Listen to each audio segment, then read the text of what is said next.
એક બેન એના છોકરાને નિશાળે દાખલ કરવા ગયા તો માસ્તરને કે, માસ્તર સાહેબ આમ તો બહુ સમજદાર છે, બહુ સારો છે, તોફાન નથી કરતો, પણ ક્યારેક જો તોફાન કરે ને તો તમે એની બાજુવાળા છોકરાને એક થપ્પડ મારજો એટલે આ ચૂપ થઈ જશે.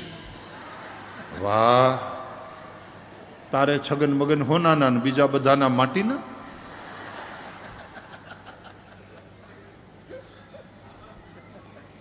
ખરેખર ઘણાના છોકરા એટલા તોફાની હોય, એટલા તોફાની. કોકને ઘરે જાય મહેમાન થઈને તો સોફા ઉપર ચડીને કૂદે. ફ્લાવર વાઝ હોય તો એને આમ ધક્કો મારે તો એ તોડી નાખે. અને આ પાછી એટલી જ લાડ. હું નામ રાખશું? ક્રિશ. હા, અત્યારે હવે નવા નવા નામ જશોદાઓ. ક્રિશ, એવું ના કરાય બેટા, ગુડ બોય છે ને તું. અરે પણ ઓલાનું ફ્લાવર વાઝ તોડી નાખ્યું. હું તું આમ લાડ લડાવે છે. ગુડ બોય છે ને બેટા, ડિયર ક્રિશ. એવું ના કરાય બેટા. અને મોટા થઈને એવા તોફાની, એવા તોફાની. એક જગ્યાએ વાવાઝોડું આવવાનું હતું તે ટીવીમાં ને બધે આવી ગયું કે 120 કિલોમીટરની ઝડપે પવન ફૂંકાશે, વાવાઝોડું આવશે. તો એ ભાઈ બધા ડરી ગયા. તો એ કે કમસે કમ છોકરાઓને આપણે મોકલી દઈએ આપણા સગાને ત્યાં અમદાવાદ, એટલે કમસે કમ છોકરાઓ તો સલામત રહે, આપણે તો અહીં ઘર સંભાળવા માટે રહેવું અને હાંચવી લઈશું. તો છોકરાઓને અમદાવાદ મોકલ્યા સગાને ત્યાં કે 3 દિવસ પછી અહીંયા વાવાઝોડું આવવાનું છે અને આખી સરકાર હાઈ એલર્ટ ઉપર છે. તો 2 દિવસ થયા ને અમદાવાદમાં, તો અમદાવાદવાળા હગાનો ફોન આવ્યો કે ભાઈ તમારા છોકરા હચવાતા નથી, આને વાવાઝોડું અહીં મોકલો, એને અમે હાંચવી લઈશું, પણ તમારા છોકરા નથી હચવાતા, આને લઈ જાઓ ભાઈ. એવા તોફાની હોય. રાધે રાધે, રાધે રાધે, શ્રી રાધે. સાંભળો છો? જાગો છો? સુતા છો? તો જાગો છો. નહીં તો ઘણા છે ને કથામાં બેઠા હોય પણ કથા એનું મન કથામાં ના હોય. ઘણા લોકો કથામાં આવી હસવાની વાત આવે ને એટલે 2 વાર હશે. પેલા બધાની હારવાર હશે, કારણ કે બધા હસે છે એ જોઈને હશે, અને પછી ધીમેથી પૂછે શું કીધું, શું કીધું. તો કાન તો તારાય ખુલ્લા હતા જસી. એ સમજીને હસી અને તું સમજ્યા વગરની કેમ હસી. અને પછી બાજુવાળું કહે ને કે હમણાં આમ બોલ્યા, ત્યારે પછી વાહેથી એકલી દાંત કાઢે. એટલે ઘણા કથામાં 2 વાર હશે. એક વાર સમજ્યા વગર અને પછી બાજુવાળાને પૂછીને પછી સમજીને, અને બીજી વાર એકલી દાંત કાઢે પછી બધાય પાછા એને જોવે કે આ વળી વાહેથી લેટ કોણ પડ્યું, વાહેથી હશે. રાધે રાધે, રાધે રાધે, શ્રી રાધે. આ સેકન્ડ લાસ્ટ ડે છે ને એટલે તમને જેટલો બને એટલો વધારે આનંદ કરાવવો છે. કાલે તો છેલ્લો દિવસ છે. આટલા દિવસથી આટલો આનંદ કરતા હતા આપણે, હવે બધું પૂરું થઈ જશે. અને કાલ તો અત્યારથી જ કહી દઉં, આવતીકાલે સવારની કથા છે, સવારના 9:30 એટલે સવારે હાજર થાજો. જો રોજની જેમ 3 વાગે આવ્યા ને તો અહીં કોઈ નહીં હોય, ચોખવાડી થઈ ગઈ હશે. અને અમે તો નીકળીને રસ્તા ઉપર હશું. ભગવાન શ્રી હરિ આનંદ કરાવે છે. હરિ ભજો, હરિ ભજો, હરિ ભજો. ભજન કર, ભજન કર, ભજન કર. રામને યાદ. ભજન કર એટલે સેવા કરે એવો અર્થ થાય. ભજ સેવાયામ. રામનું નામ લેતો જા અને રામનું કામ કરવામાં લાગી જા. ભજન કર, ભજન કર.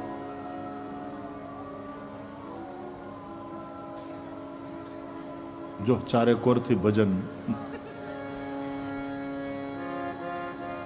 આખું ભારત ભજન કરે છે, મંદિરોમાં ઘંટી વાગે છે, આરતીનું ટાણું થયું છે.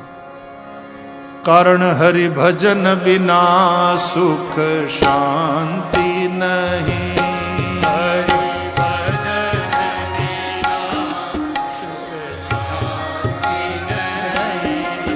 હરિ ભજન બિના સુખ શાંતિ નહીં. હરિ ભજન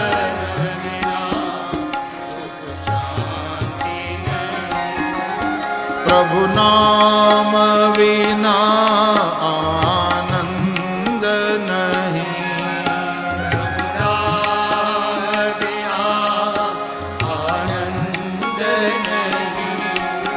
પ્રભુ નામ વિના આનંદ નહીં.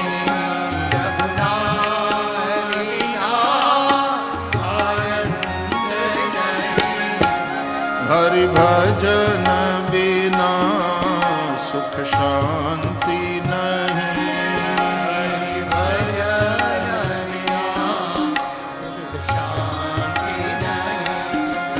શ્રી રામ વિના આરામ નહીં.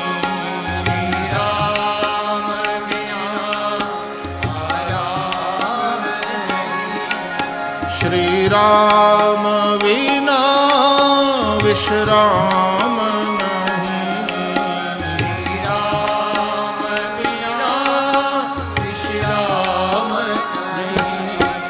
શ્રી કૃષ્ણ વિના આનંદ નહીં.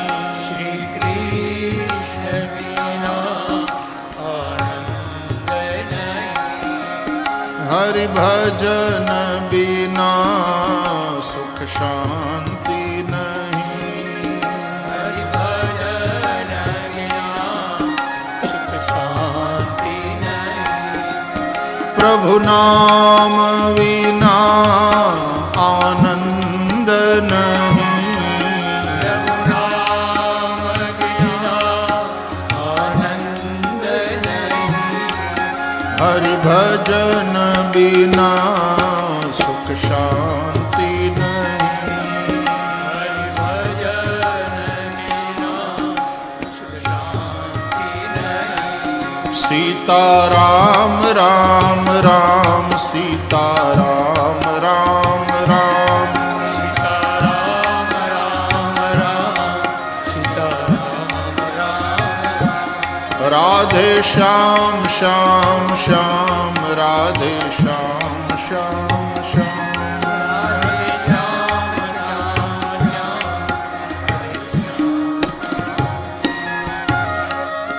માં યશોદાએ લાલો પડખું ફરતા શીખ્યો, ઉત્સવ મનાવવાનો સંકલ્પ કર્યો, આખું ગામ નોતર્યું.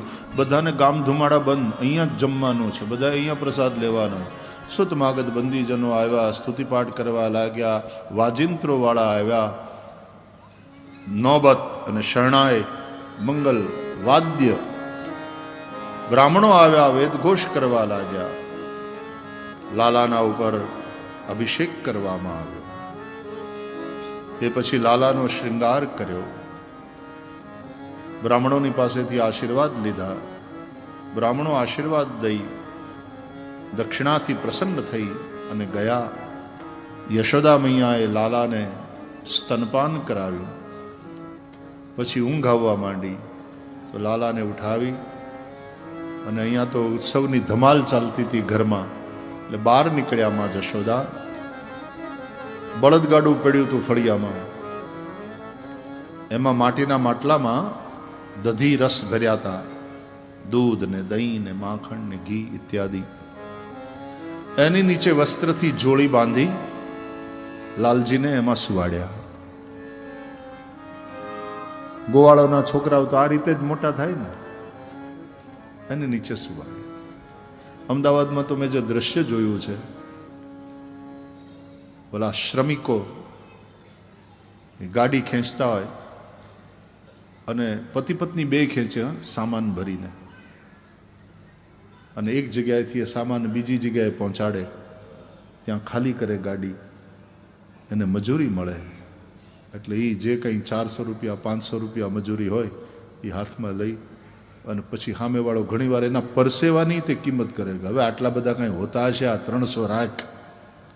કે શેઠ ગરીબ માણસ છીએ, અમને અમારી મહેનતનું તો આપો. અને પછી જે મજૂરી મળે એને આમ માથે ચડાવી મજૂર જે દિવસે, વાહ મારા બાપ, તારા મહેનતની તું કમાઈ ખાય છે, કોઈ દી ખોટું કરતો નથી, બેઈમાની કરતો નથી. અને આ પરસેવાની કમાણી, મહેનતની કમાણી, અને આમ માથે ચડાવી અને પછી પોતાના ખિસ્સામાં મૂકે. પતિ પત્ની બે ખેંચતા હોય ગાડું, લાદેલું ભરેલું, પણ ઠલવી અને પછી ખાલી ગાડી લઈ જાય ને ત્યાં એ ગાડાની નીચે જોડી બાંધીને એમાં એનું 3-4 મહિનાનું છોકરું સૂતું હોય. એ જાગી જાય એટલે પછી એની પત્ની એ બાળકને લઈ અને પાછું તરત બીજી જગ્યાએ ગાડું ભરવા જવાનું હોય, આગળની મજૂરી, આગળનો ઓર્ડર. એટલે પત્ની પછી ગાડામાં બેસે, પતિ એકલો, કારણ કે ખાલી ગાડી છે ને હવે, એટલે એકલો ખેંચે. અને એ શ્રમિકની પત્ની ગાડામાં બેસી અને છોકરાને છાતીએ લગાડીને ધવડાવતી. આ દ્રશ્ય જ્યારે જોઈએ અને પતિ પત્ની બંને ગાડું ખેંચતા હોય ગ્રહસ્થાશ્રમનું ને પોતાનો સંસાર વસાવતા, મારે તમને એ કહેવું છે કે આવા જે શ્રમિકો હોય ને એની આગળ મજૂરીના બહુ ભાવતાલ નહીં કરતા. 50 રૂપિયા વધારે લઈ જશે તો એમાં તમારું શું બગડી જવાનું છે? તમે શું લૂંટાઈ જવાના છો? ભગવાને તમને ખૂબ આપ્યું છે. જેટલો તમારો પૈસો વહેંચાશે, સામાન્ય આદમીની ક્રય શક્તિ જે દિવસે વધશે, એનો બાઇંગ પાવર જે દિવસે વધશે, તો ઇકોનોમી તંદુરસ્ત થશે. આ ઇકોનોમીનો નિયમ છે. શું કરશો? ભગવાને ફાટ થાય તિજોરી તમારી, ત્યારે ઓલા મજૂરના એમાંથી, એની મજૂરીમાંથી 50 રૂપિયા કાપીને તમને શું સંતોષ મળે છે? એને 400 નક્કી કર્યા હોય તો 400 નહીં, 450 આપો. ક્યારે લે, તારી મહેનતનો પૈસો છે મારા બાપ, તને સલામ.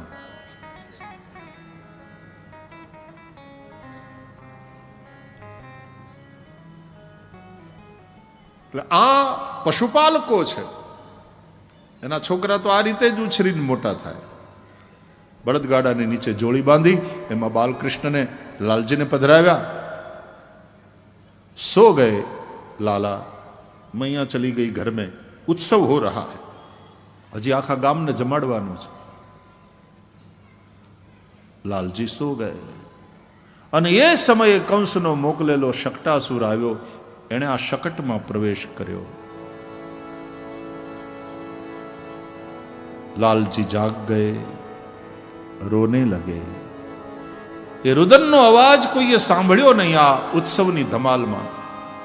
ભગવાને રોતા રોતા, રડતા રડતા બળદગાડાને કેવી લાત મારી કે બળદગાડું તૂટ્યું. માટીના માટલા ફૂટ્યા અને એમાં ભરેલા દધી રસો ઢોળાઈ ગયા. લાલજી પણ ઉછળ્યા અને પેલા રસોનું જે ખાબોચિયું બન્યું હતું ને એમાં પડ્યા, છબછબિયા કરવા માટે.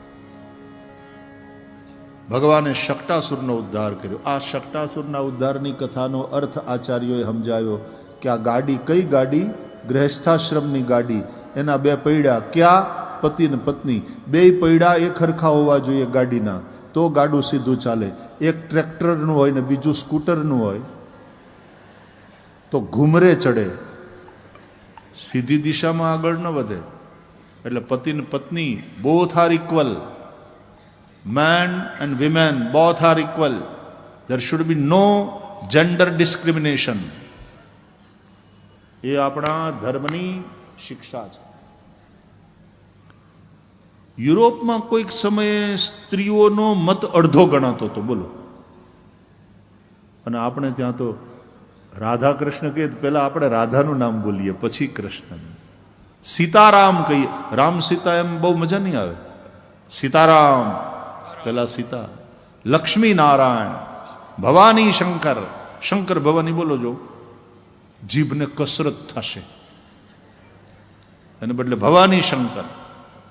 સીતારામ, મા બાપ, પેલા મા બાપ, બાપમાં બોલો જો, સ્પીડ બ્રેકર આવ્યું હોય ને એવું લાગે, બાપમાં.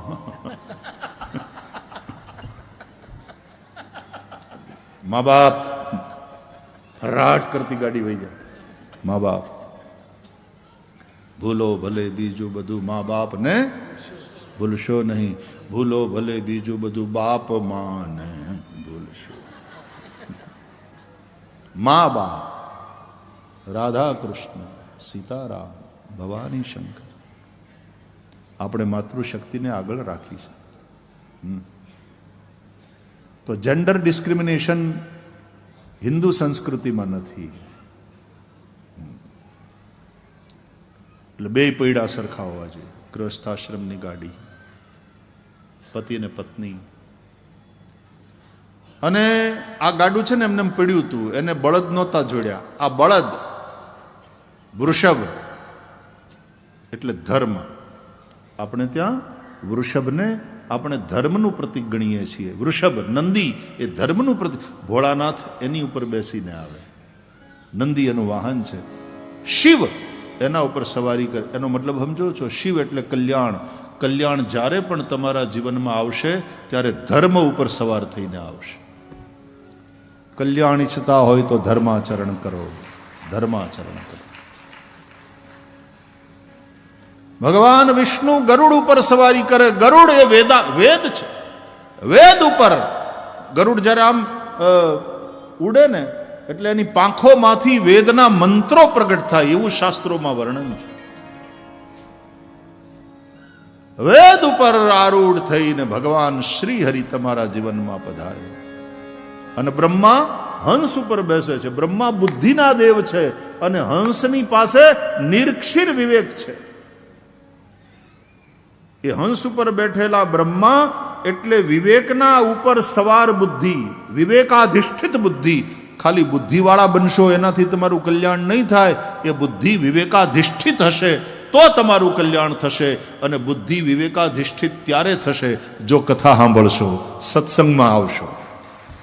કારણ બિનુ સત્સંગ વિવેક ન હોઈ, રામ કૃપા બિનુ સુલભ ન સોઈ. માટે નિત્ય સત્સંગની જરૂર છે.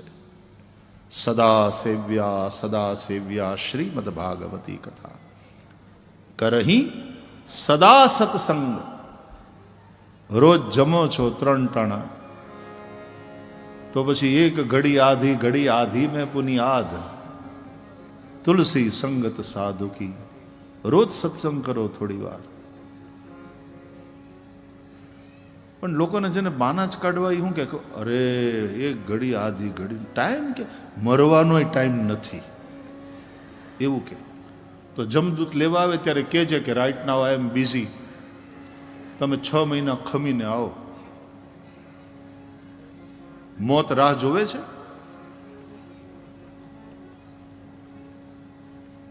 ઉજાલે અપની યાદો કે હમારે સાથ रहने दो, न जाने किस गली में जिंदगी की शाम हो जाए.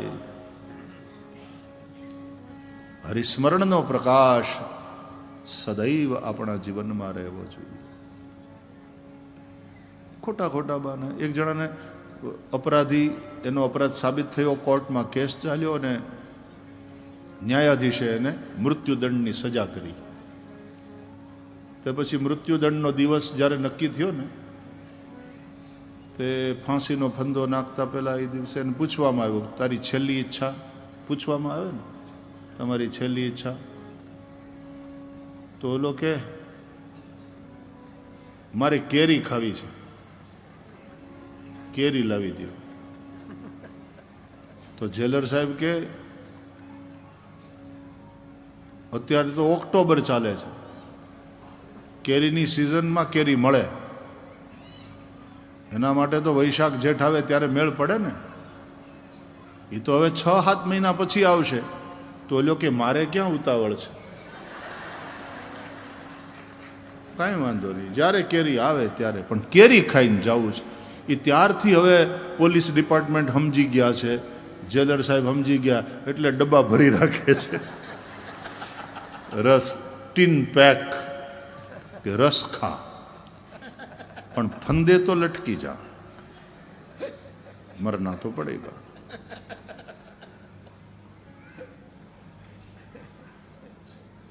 મરવાનો ટાઈમ નથી, આવું બાનું નહીં બતાવવાનું. मौत तो कब आकर पकड़ लेती है, कोई भरोसा नहीं. एक भाई अहमदाबाद में बीड़ी पीता पाता जाता था, केळानी छाल ઉપર પગ પડ્યો, લપસ્યા, તે હાથમાં બીડી જગતી રહીને પોતે ઓલવાઈ ગયો. જીવનનું કાંઈ નક્કી નથી, સિગરેટ જલતી રહે ને આપણે બુજાઈ જઈએ. તો અબ કાલ કરે સો आज करे सो अब, पल में परलय होएगी बहुरी करेगो कब. इसलिए आज इसी वक्त, कारण કે શ્વાસ જે લઈએ છીએ અને પછી છોડીએ છીએ, છોડેલો શ્વાસ પાછો લઈ શકશું કે નહીં, ભરોસા નહીં. નિશ્વાસે નહીં વિશ્વાસ, क्या भरोसा है इस जिंदगी का, ये साथ देती नहीं ये किसी का, क्या भरोसा है इस जिंदगी.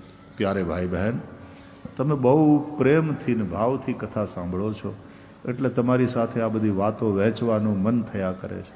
એમ થાય કે અમારી જોડીમાં જેટલું ઋષિઓએ અમને આપ્યું છે એને લૂંટાવી દઈએ. આ વ્યાસપીઠ લૂંટાવવાની જગ્યા છે.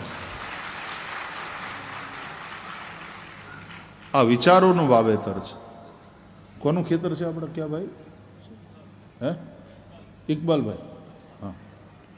તો આ ખેતર, અને એમાં વાવવાનું છે, અને આમાં શું વાવવાનું, એમણે એનું ખેતર નથી વાવ્યું કે તમે એનો વાપરે, કથામાં વાપરો, મારે આ વખતે પાક નથી લેવો. એને ખબર છે કંઈક જુદું વવાવાનું છે. ઇન્સાનિયતની ખેતી, કંઈક સારા વિચારોની ખેતી થવાની છે. એટલે એમણે પોતાનું એ કે પેલું फसल हो तो ये काट नाखीशूँ, कहीं वांधो नहीं, तुम तारे वापरो. कितनी प्यारी बात. इस तरह से मोहब्बत से रहे परस्पर, सब नर कर ही परस्पर प्रीति, भाईचारे के साथ रहे.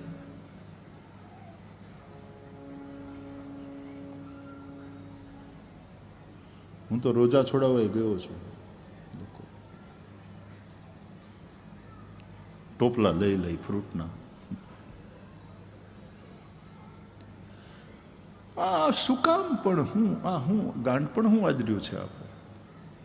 દરેક કોમનો, દરેક ધર્મનો માણસ ઇન્સાનિયતની ઉપાસના કરે. હું વ્યાસપીઠથી જે બોલું છું ને, એ ધાર્મિક કટ્ટરતાના વિરોધમાં બોલું છું. કોમ અને ધર્મને નામે આતંકવાદ, નિર્દોષોની હત્યા, એની ખિલાફ વ્યાસપીઠ અવાજ ઉઠાવે. बाकी सबका आदर है, सबका आदर है. એટલે પરમત સહિષ્ણુતા એ હિન્દુ ધર્મનો પરિચય છે. કેમ આપણે બીજાની ઉપાસનાને સહન ન કરી શકીએ? અમારું પણ સાચું, અમારું પણ શ્રેષ્ઠ, આવું તો બોલવાનો આપણને અધિકાર છે, પણ અમારું જ સાચું, બીજા બધાનું ખોટું ને હલકું. અને એના કરતાં વધારે તો ખતરનાક એ કે એટલા માટે અમારામાં આવો, ને જો અમારામાં ના આવો તો રહેવા ન દઈએ. Could you believe this? ये वाला पागलपन. और दुनिया इस पागलपन की ओर जा रही है. હવે 31મી ડિસેમ્બરને લઈને ભારતમાં જ નહીં, આખા વિશ્વની સરકારો એલર્ટ છે કે વળી પાછું કોઈ જગ્યાએ કંઈક એવું ખોટું પેલું ન થાય, નિર્દોષોની હત્યાઓ ન થાય. तो प्यारे भाई बहन, जिस कौम के, जिस धर्म के, जहाँ के भी तुम हो, व्यासपीठ तो इंसानियत की बात करती है. अपना शास्त्रों कहे मनुर्भव. मनुर्भव मतलब मनु यानी मनुष्य थाओ, यानी इंसान बनो.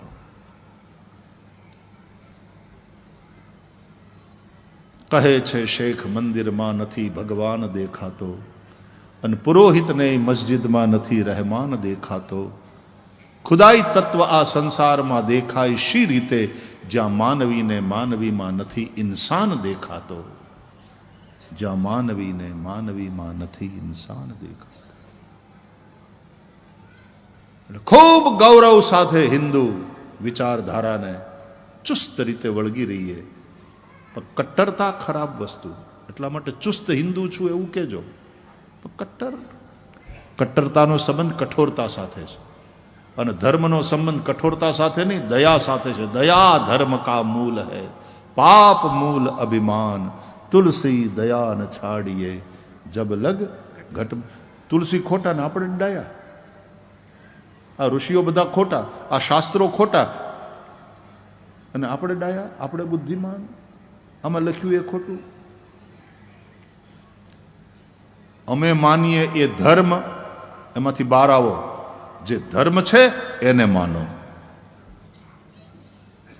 અને માત્ર ધર્મને જ ન માનો, ધર્મનું માનો.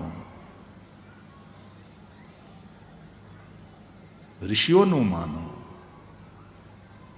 અને આ બધાને કહું છું, આ તો અહીંયા બધા મોટાભાગના સનાતન ધર્માવલંબી ભાઈઓ બહેનો બેઠા છે, પણ આ વ્યાસપીઠ તો વિશ્વ આખાની માનવતાને એડ્રેસ કરે છે. કારણ કે વસુધૈવ કુટુંબકમની ભાવનાથી આપણે ચાલનારા છીએ. અયમ નિજ પરો વેતી ગણના લઘુચેતસામ ઉદાર ચરિતાનામ તુ વસુધૈવ કુટુંબકમ. આ સંપૂર્ણ વસુધા પૃથ્વી એક કુટુંબ છે. યત્ર ભવતિ વિશ્વમ એક નીડમ, जहां संपूर्ण विश्व एक नीड घरौंदा बन जाता और एक घरौंदे में एक परिवार रहता है, उसी प्रकार ये विश्व एक घरौंदा है और उसमें रहने वाले सभी एक ही परिवार के उस परम पिता के संतान हैं. तुम्हारी उपासना पद्धति भले अलग अलग होय, पण मनुर्भव, इंसान बनो. इंसान बनो. इंसान हो तो इंसान से मोहब्बत रखो. कोई पण निर्दोषनो जान लेवो એ કોઈ મઝહબ ના શીખવાડી શકે, એ કોઈ રિલિજન ના શીખવાડી શકે. એ ધર્મ કહેતો જ નથી. ધર્મ તો એ છે પરહિત સરિસ ધર્મ નહીં ભાઈ, પર પીડા સમ નહીં અધમાઈ. તો આ શક્તભંગ એટલે શું? જ્યાં ધર્મ નથી, ધર્મના ધોરી નથી જોડ્યા, ગાડું એમને પડ્યું છે, ધર્મ રહિત જીવન.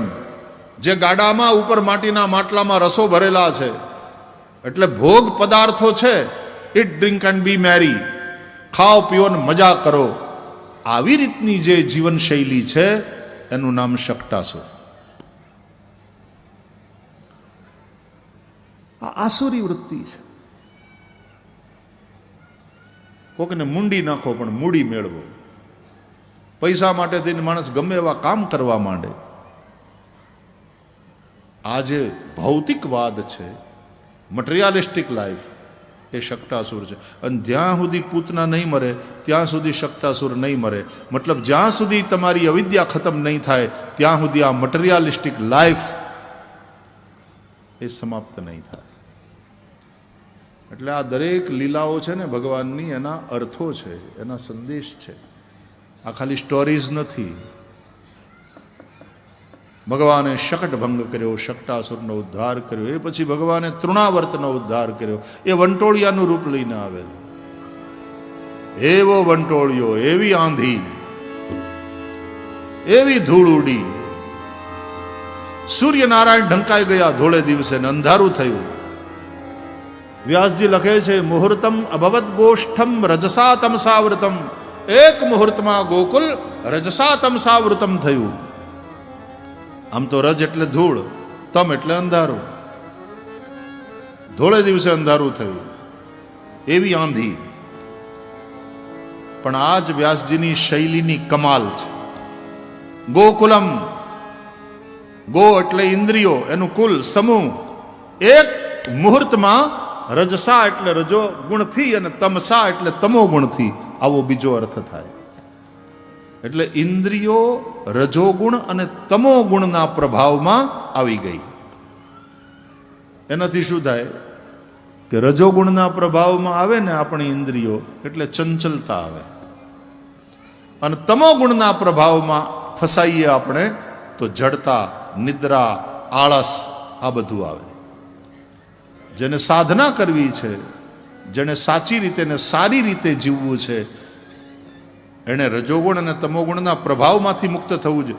રજોગુણ તમોગુણથી સાવ મુક્ત નહીં થઈ શકાય, કારણ કે રજોગુણ વગર તો કર્મ જ નહીં થાય, અને તમોગુણ વગર તમે રાત્રે સૂઈ નહીં શકો. નિદ્રા જરૂરી છે, હુવું જરૂરી છે, પણ જાગવા માટે હુવાનું છે, હુવા માટે હુવાનું નથી. જાગવા માટે હુવે ને એ આરામ કરે છે એમ કહેવાય, અને હુવા માટે હુવે એ ઘોરે છે એમ કહેવાય.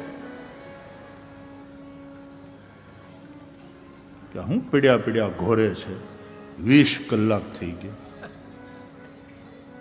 કાંઈ કામ ન કરતો હોય, હું તો જ એ ઘોરે છે.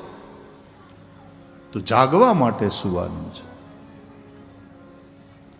તો તમોગુણની પણ જરૂર પડશે તો જ સારી નીંદર આવે, ગાઢી નીંદર આવે. રજોગુણની પણ જરૂર પડશે તો જ કર્મ થાય. પણ કયા કર્મ કરવા, કેવા કર્મ ન કરવા, એનું જ્ઞાન, એનો વિવેક એ સત્સંગથી મળે. રજોગુણ અને તમોગુણનો પ્રભાવ, એમાંથી આપણે મન અને ઇન્દ્રિયોને છોડાવવાના છે. અને તો પછી સત્વગુણ, તો માણસ સજ્જન બને. સત્વગુણ જેનામાં વધારે હોય ને એ સજ્જન બને, એ સંત બને. એટલે ભગવાને કૃપા કરી આ તૃણાવર્તનો નાશ કર્યો, એટલે કે ઇન્દ્રિયોમાં રહેલા રજોગુણ અને તમોગુણના પ્રભાવને સમાપ્ત કર્યો.